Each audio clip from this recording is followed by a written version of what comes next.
Today I'm making old-fashioned beef stew. We're traveling 50 years into the past today to try out another recipe from the 1971 Betty Crocker recipe card library. Betty Crocker recipes are thoroughly tested, making them some of the easiest and most reliable I've tried. You can turn on subtitles by pressing the CC button, or check out the full list of ingredients in the video description. For the most important part of this stew, the beef, you're going to need 2 pounds of beef stew meat, cut into 1-inch pieces, half a cup of flour, a quarter teaspoon of pepper, 1 teaspoon of salt, and 2 tablespoons of shortening. Into a small bowl, we're going to begin by adding the flour, salt, and pepper, then mixing to combine evenly.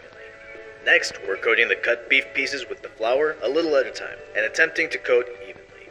Let's try that again, shall we? Your impeccably clean hands might be a better mixing tool.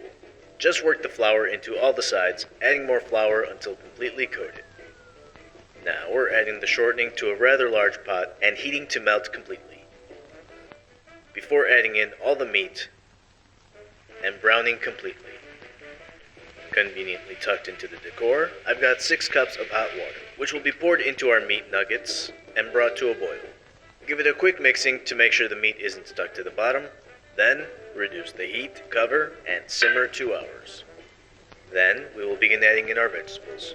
You're going to need 4 carrots, peeled and cut into 1-inch slices, 1 cup of celery, cut into 1-inch pieces, 2 beef bouillon cubes, 3 medium potatoes, cut into 1-inch cubes, 1 tablespoon of salt, about half a cup of onion, diced, 1 bay leaf, 1 green bell pepper cut into strips, and 1 medium turnip, you guessed it, peeled and cut into 1-inch cubes.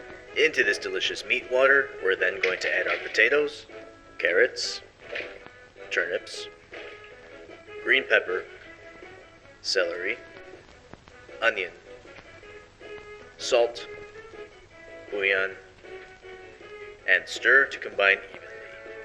Finish it off with the bay leaf, cover, and simmer 30 to 45 minutes, or until the vegetables are tender to your liking.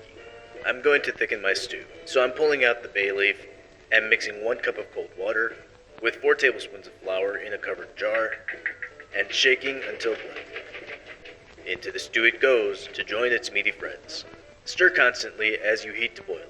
Continue boiling and stirring for 1 minute. This stew looks and smells fantastic. Thick, meaty, and packed full of nutritious vegetables. This is just the perfect thing for a cool fall dinner. Well, let's see how we did. Delicious. It's got a great beefy flavor. The meat is extremely tender from simmering for close to 3 hours. And the vegetables are perfectly cooked. Not too hard and not too mushy. This will be up to you to decide how long you want to cook them. Mine simmered for almost an hour. The flour we added at the end also gives this stew more body. If you like it soupier, you can use less flour or omit it completely. The wonderful thing about this stew is you don't have to even look at it once it's simmering. It's a really simple recipe, and it's just a lovely stew. Simple, hearty cooking. Want to show me your results on Instagram? You can find me at Michael with 4 H's. If you liked this video or interesting vintage recipes, don't forget to give this video a thumbs up and check out my vintage recipes playlist. I upload a vintage recipe the first Thursday of every month. And if you'd like to watch another video, you can click the card over on the right. I hope you enjoyed the video. If you did, please consider subscribing. I would love to have you around. Thank you so much for watching, and I hope to see you all next Thursday.